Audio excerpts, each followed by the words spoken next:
Para Mauricio y para mí es un placer tenerlo acá y compartir de su amplia experiencia. Hoy, como para todos los asistentes, en este momento tenemos 62 personas conectadas. Vamos a hablar del proceso diagnóstico, las pruebas diagnósticas desde un enfoque epidemiológico. Así que el micrófono es todo suyo, doctor Sierra. Muchas gracias por acompañarnos. Bueno, muchas gracias a usted por invitarme. Felicito a Mauricio y a todo su grupo por esta iniciativa. Creo que es absolutamente necesaria en todas las sesiones hacer este tipo de procesos. Vamos a hablar de un tema extremadamente útil en el desarrollo de la medicina y en la atención nuestra de los pacientes. Decía ya hace mucho tiempo Aldous Huxley que la medicina había avanzado tanto que ya no queda nadie que pueda estar sano. Y eso es bastante útil como aperitivo para esta charla. Se fue el anterior. Empecemos con un caso. Este es una paciente de 36 años con dolor severo en flanco derecho que se irradia ingle a la espalda, está en el cuarto día de la menstruación, que consultó a urgencias con una mejoría parcial por opiáceos, el parcial de orina pues mostró microhematuria. La sensibilidad de la microhematuria para el diagnóstico de urolitiasis es el 69%, la especificidad del 27%. La pregunta clave cuando nosotros actuamos como médicos para establecer un diagnóstico es ¿cuál es la probabilidad de que esta paciente con hallazgo de microhematuria tenga realmente una urolitiasis? En el desarrollo de la charla pues vamos a dar los elementos para responder esta pregunta con claridad. Vayan pensando. ¿Para qué se usa un test diagnóstico? Se usa fundamentalmente para 6 cosas. La primera es incrementar la certeza acerca de la presencia o la ausencia de la enfermedad. Eso es en general nuestro ejercicio clínico diario, pero también para establecer severidad, monitorizar el curso clínico, evaluar pronósticos, evaluar riesgo, estado dentro del mismo diagnóstico, establecer plan terapéutica y a veces incluso para ganar tiempo.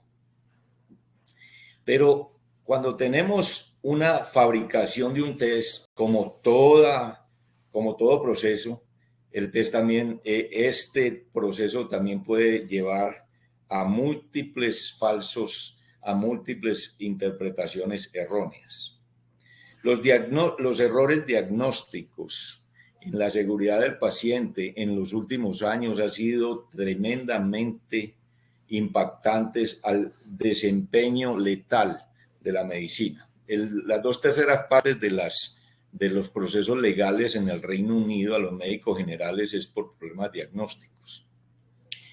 Se estima que entre 40 y 80 mil muertes en los hospitales americanos por año es por un diagnóstico erróneo. Eventos adversos, casos de negligencia, incapacidades severas, están más relacionados a un diagnóstico inadecuado que incluso a las medicaciones, acción sobre las drogas. Aunque el diagnóstico se gasta el 5% de los costos hospitalarios en general, influye en el 60% de las decisiones. La mayoría de las muertes prevenibles son debido a problemas en los estados diagnósticos. De hecho, el monitoreo clínico, tales como la falla en aceptar los resultados de un test, puede prevenir la mortalidad en el 31% de las muertes. Problemas de diagnóstico, el examen físico o enviarlos a un especialista a tiempo, prevendría la muerte también en el 30% del diagnóstico. En cambio, las drogas o el manejo de líquidos en las muertes prevenibles solo es, con respecto a ese, es el 21%, que es casi el 50%. La mayoría de los pacientes dicen que los médicos generales en Inglaterra están tan acosados tan cargados de trabajo que pueden equivocarse en el diagnóstico. Hay casos patéticos de demandas por errores diagnósticos. De hecho, este actor, Neil Farage, fue un caso muy reconocido porque a él un médico indio le diagnosticó mal un cáncer testicular y después pues tuvo todas las consecuencias de este mal diagnóstico y fue muy mentado. Y ahora con la medicina que ha llegado al punto de tantos test diagnósticos para pescar enfermedades, si un test tiene una dispersión normal, deben de tener en cuenta lo siguiente. Si ustedes hacen 6 tests, la probabilidad de tener un falso positivo es del 26%. Y es muy frecuente llegar los pacientes a pedir, incluso a exigir los tests. Hágame esto, pero 20 tests pueden darle la posibilidad de un falso positivo del 64%. ¿Cómo se fabrica un test? Se escoge una prueba, una población, ojalá casos y controles, con un gol estándar que divide a esa población en los verdaderos que estén enfermos y los verdaderos que estén sanos. Y se aplica el test y se hace la comparación. Y ahí aparecen lo que se ha interpretado como las impresiones mentales, que son los falsos positivos, los falsos negativos, los verdaderos positivos y los verdaderos negativos. Es misión de nosotros como médicos tomar la decisión correcta en cada caso. Entonces, ¿cuáles son los 3 pasos para evaluar si un test diagnóstico estuvo adecuadamente validado? Hubo un espectro adecuado de pacientes. Se estima que al menos 100 pacientes deben de estar ingresados para involucrar un espectro adecuado. Todos fueron sometidos al gol estándar. Hubo una comparación independiente y ciega con ese gol estándar, porque hay muchos sesgos posibles en la fabricación de un test. Los 5 más importantes son el espectro apropiado. Idealmente un test debe validarse en un grupo de sujetos que representen el mundo real. O sea que cuando vamos a aplicar el test a nuestros pacientes, ellos estén bien representados. En los estudios realizados solo en pacientes aptamente seleccionados o en pacientes que se les sospeche la enfermedad es lo que se considera un sesgo del espectro. En este contexto es mucho mejor que el test se haya hecho en estudios de casos y controles y no en pacientes consecutivos que lleguen a la consulta, porque van seleccionando en dicho centro los que tengan la enfermedad. El segundo es todos los pacientes tuvieron el gold estándar, que se llama sesgo de verificación, donde solo algunos pacientes son sometidos al gold estándar, probablemente en los que se sospeche la enfermedad. El tercer evento importantísimo del sesgo del observador, la comparación fue independiente, ciega y objetiva con el gold estándar. Es absolutamente indispensable que cuando valoren un estudio de test diagnóstico, este sesgo no esté, porque muchos de los estudios han sido publicados y validados con este sesgo, donde el test es subjetivo o realizado solo en personas que se conocen acerca del paciente y de las muestras. En cuanto influye, aumentando la capacidad diagnóstica con una odds ratio, de medida relativa de odds ratio, los diferentes sesgos. Miren cómo, si la fuente es un estudio de casos y controles, si la fuente mal distribuido, si la verificación parcial, cuando no hubo descripción del test, los diferentes aspectos que pueden influenciar en determinar el desempeño operativo de los tests. Hay un ejemplo muy bueno que quiero traerles a ustedes. Este es el ejemplo que compara un nuevo test para el diagnóstico de la influencia. Entonces tenemos los 4 puntos, el espectro, el test índice, el estándar de referencia y el cegamiento. En el espectro se identificaron, este es un estudio publicado en el 2002, se identificaron en la población general, lo cual es una base muy importante para incrementar el espectro. El test índice se practicó un raspado nasal. La referencia, se colectaron estos aspirados y se comparó con un PSR, y el cegamiento, todas las personas del staff estuvieron cegadas. Ese cumple perfectamente los criterios que acabamos de decir. Pasémonos a la construcción de las medidas operativas de los test. Y tradicionalmente se emplea una tabla de 2x2 donde la corte total, que es la sumatoria de las 4 casillas, en este caso 100, está dividido entre los que tienen enfermedad por el gol estándar, que son 4, y los que no tienen la enfermedad, que son 96, para una prevalencia de 4% en este ejemplo.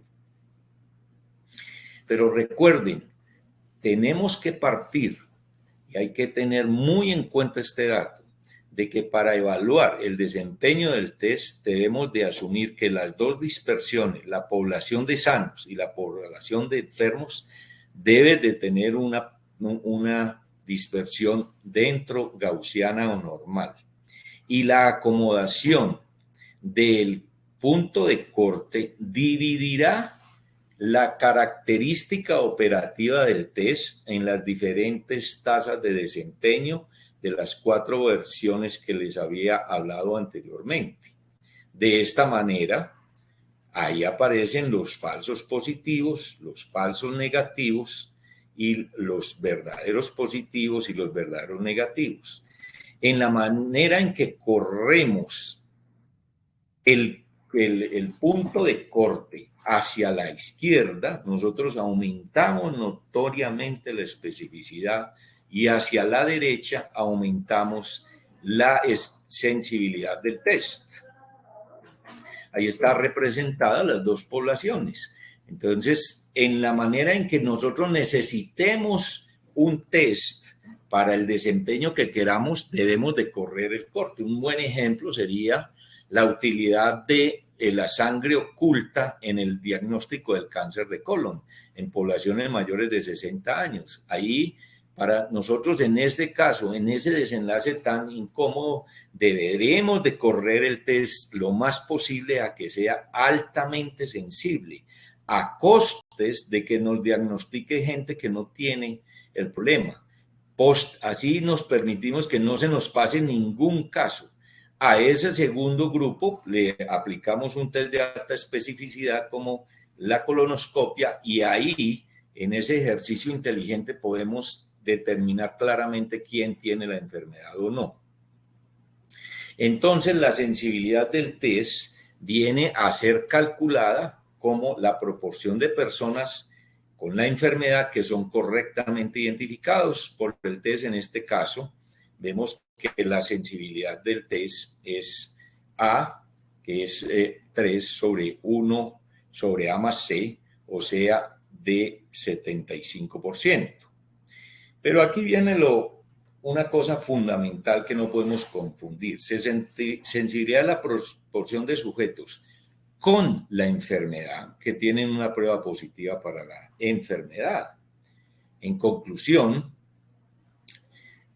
la pregunta que responde es la siguiente: dado que el sujeto tiene la enfermedad, ¿cuál es la probabilidad de que tenga una prueba positiva? Ahí tengan eso muy en cuenta. La especificidad es la proporción de personas sin enfermedad que son correctamente identificados por el test.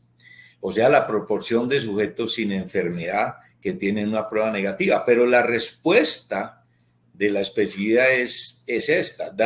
La pregunta es, dado que el sujeto no tiene la enfermedad, ¿cuál es la probabilidad de que tenga una prueba negativa? Pero el problema clínico de nosotros es que nosotros no sabemos si tiene o no la enfermedad. Y el denominador de sensibilidad y especificidad es la condición del paciente, no el resultado del test. Entonces no responde la pregunta que nosotros queremos. Por eso, al no responder la pregunta que el médico necesita para establecer el diagnóstico, porque parte ya del diagnóstico, tener o no tener enfermedad, la sensibilidad de especificidad es un test del test, es una prueba del test, no es una prueba del paciente. Y eso hay que tenerlo muy en cuenta. ¿Para qué sirve? Obviamente, para en dónde estoy, en qué ejercicio estoy, en screening, en confirmación, en seguimiento, uso o no la calidad del test, pero no para establecer el diagnóstico. Ahí vienen los valores predictivos, que sí contestan la pregunta. Una vez ya hecho el examen, ¿cuál es la probabilidad de que lo que tiene el paciente corresponda con lo que indica la prueba? Esta es realmente la necesidad que tenemos los clínicos los médicos estableciendo un diagnóstico. Entonces, dentro de la tabla es la tasa de verdaderos positivos sobre la sumatoria de los verdaderos positivos y los falsos positivos, en la tabla de 2x2. Entonces responderá a la pregunta, dado que el sujeto tiene un examen positivo, el valor predictivo, ¿cuál es la probabilidad de que tenga la enfermedad? Eso es lo que nosotros tenemos. En este caso, sería la probabilidad del 97%, en la tabla que les puse anteriormente. 97 de cada 100 tienen el test positivo. El valor predictivo negativo vendría a ser la columna inferior de la tabla 4x4, o sea, la tasa de falsos negativos sobre la sumatoria de los falsos negativos con los verdaderos negativos. Y responde a la pregunta, dado que el sujeto tiene un examen negativo, ¿cuál es la probabilidad de que no tenga la enfermedad? O sea que los valores predictivos realmente sí nos sirven para establecer lo que nosotros queremos. Pero ¿cuál es el problema? Que su desempeño operativo depende de la prevalencia donde el test fue validado. Entonces tenemos que ir a la fuente donde se determinaron las características operativas del test, sensibilidad, especificidad y valores predictivos, para ver si en esa característica, en ese momento donde se validó el test, cuál era la prevalencia en que se validó ese test. En el caso que les puse inicialmente en la tabla 4x4, 2x2, perdón, la prevalencia era del 4%. Si la prevalencia del entorno donde usted está viendo el paciente, que debe más o menos ser intuitivo, de saber más o menos en la prevalencia de los pacientes, de la enfermedad de los pacientes que usted está atendiendo, la aplica, funciona perfectamente. Si no, tenga en cuenta eso. ¿Por qué? En prevalencias muy bajas, del 0.505, o prevalencias altas, que es de 0.95, la diferencia de los valores predictivos y negativos es muy poca, pero en la mayoría de las prevalencias de las enfermedades, el desempeño es muy, muy diferente en los valores predictivos con respecto a esa prevalencia. Entonces hay que tener muy en cuenta esto. La mayoría de los médicos confundimos estos dos conceptos. Este es un ejemplo de un resultado de mamografía para 100 mujeres, para 1000 mujeres. Aquí tenemos 1000 mujeres a los que les aplicamos un gold estándar, de los cuales 10 de estas 1000 tienen la enfermedad, o sea, la prevalencia sería de 10 sobre 1000, y no tienen la enfermedad 999 sobre 1000. La pregunta es, ¿cuál es la probabilidad de que una mujer con mamografía positiva tenga la enfermedad? Mamografía positiva de los que tienen vendría a ser del 80%. Alta. Pero ¿cuál es la probabilidad de que una persona con cáncer tenga una mamografía positiva? Una persona que sí tiene cáncer, 8 sobre los 107 solo sería del 7%, que venía a ser el valor predictivo positivo. En la primera estamos respondiendo, la sensibilidad tiene 80%, pero miren, solo tiene un 7% de valor predictivo positivo. Y muchas intuitivamente pensamos es al revés, de que esa señora con esa mamografía positiva tiene el cáncer en un 80% y la probabilidad de cáncer en un 80%. Y esto lo confunden en todas partes. Pongamos, esto es un estudio donde vieron hallazgos de la escanografía en el diagnóstico del autismo, y no es nada más ni nada menos del King College of London, y fue publicado, donde se decía que estos investigadores con 90% de exactitud podían diagnosticar la enfermedad, y es porque vuelven a confundir la sensibilidad con el valor predictivo positivo. Aquí está el estudio en todos los parámetros en el hemisferio izquierdo, sensibilidad del 90, especial del 80. Pero ¿cuál es la estimada prevalencia de autismo en la población del Reino Unido? Es el 1%. Entonces, empecemos a responder con estas frecuencias naturales. Vayan haciendo ustedes el ejercicio a ver qué les da. Si tenemos una prevalencia de autismo del 1%, y el test tiene una sensibilidad del 90 y una especificidad del 80. Dado que el sujeto tiene un test positivo, ¿cuál sería la probabilidad de tener el autismo?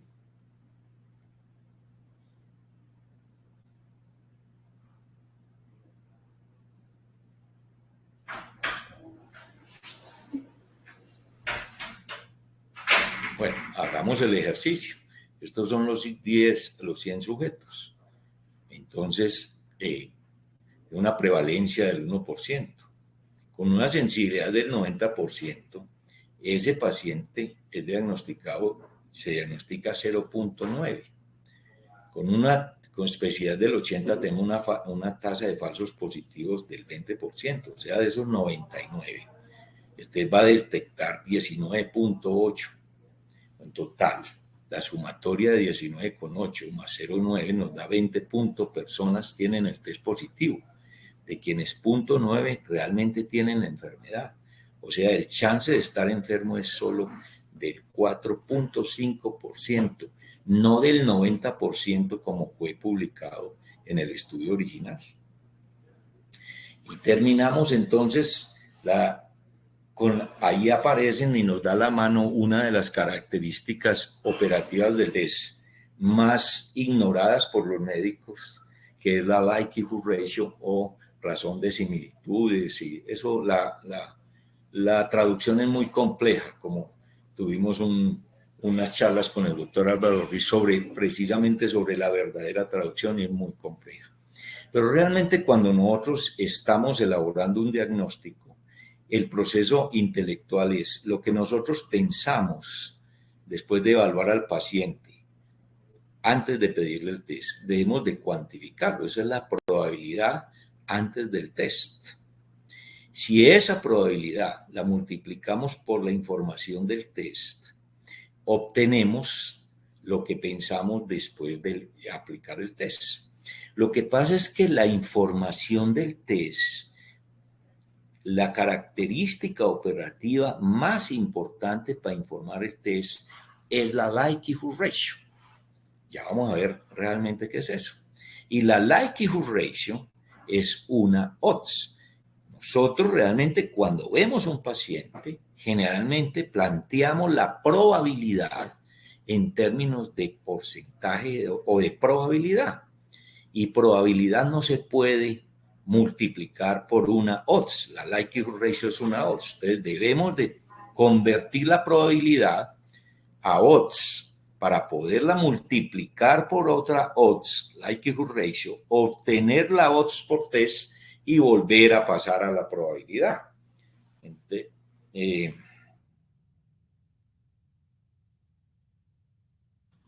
volver a pasar a la probabilidad. Recuerden que la probabilidad es de obtener ustedes un 1, lanzando un dado es 1 sobre 6.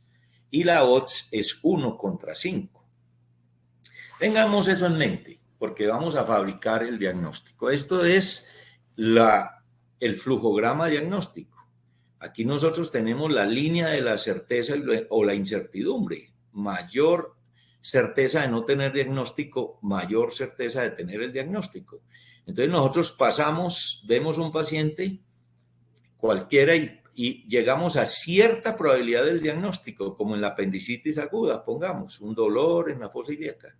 Llegamos a un punto donde vamos a tener que utilizar test, pero tengan en mente que cuando ustedes utilizan un test, ese test tiene estas 4 verdades, cosas que parecen ser y no lo son, cosas que son y no parecen, etc. Ténganlo en mente para después convertir esa probabilidad en llegar a tocar una probabilidad donde ya nos toca dar el tratamiento. Ese es el teorema, la aplicación del teorema de Bayes. Esa es, volviendo a la tabla de los 100 pacientes. Entonces, en la muestra común todos, 100 pacientes, la odds de tener la enfermedad es 4 a 96, que es 4%, es la pretest odds. La post-test odds es 3 a 7. Post-test odds. En aquellos con el test negativo, la odds de tener la enfermedad es 1 en 89, o sea, aproximadamente 1%. No nos compliquemos, hagamos más práctico eso. Apliquemos la likelihood ratio, que en general es la probabilidad de un hallazgo clínico en un sujeto enfermo sobre la probabilidad de ese mismo hallazgo en un sujeto sano. Si 80% de las personas con gripa tienen goteo nasal y 10% de las personas con gripa tienen goteo nasal, la likelihood ratio del goteo nasal sería 8. Entonces podemos dividirla. La positiva, ¿qué tan probable un test positivo se encuentra en una persona con la enfermedad en relación a la persona sin la enfermedad? O sea, sensibilidad sobre 1 menos especificidad. ¿Y de dónde sale la likelihood negativa? ¿Qué tan frecuente que un test negativo se ha encontrado en una persona sin enfermedad que en una persona con la enfermedad? O sea, 1 menos sensibilidad sobre especificidad. El ejemplo del diagnóstico de apendicitis con los diferentes signos, ROPSIN, SOAS y el signo del Ashdown, que es el dolor en la fosa ilíaca cuando pasa a resaltos. Aquí está la línea de probabilidades de tener la enfermedad con los diferentes signos clínicos del Marburg. Pongamos, tiene una likelihood ratio de 3.4. 3.4 le da esta probabilidad muy baja. El del 8 tiene likelihood de 1.4 y una negativa de 0.1. También es muy baja traducido esa likelihood ratio a probabilidades. Pero integremos, para no tener que hacer todos esos cálculos, existe esta tablita donde usted clasifica la probabilidad pretest y la multiplica. En este caso, el signo de Marburg, pasa usted la tabla por el likelihood ratio de 3.4 y le da la probabilidad más o menos del 20% de tener la enfermedad. El signo del brinco de 0.1 le da una post-test probabilidad de 0.5. Así es que funciona la likelihood ratio. En términos generales, una likelihood ratio positiva mayor de 8 a 10 cambia enormemente la probabilidad pretest y casi que concluye que el paciente tiene la enfermedad. Una likelihood ratio negativa por debajo de 0.2 prácticamente descarta la posibilidad de la enfermedad.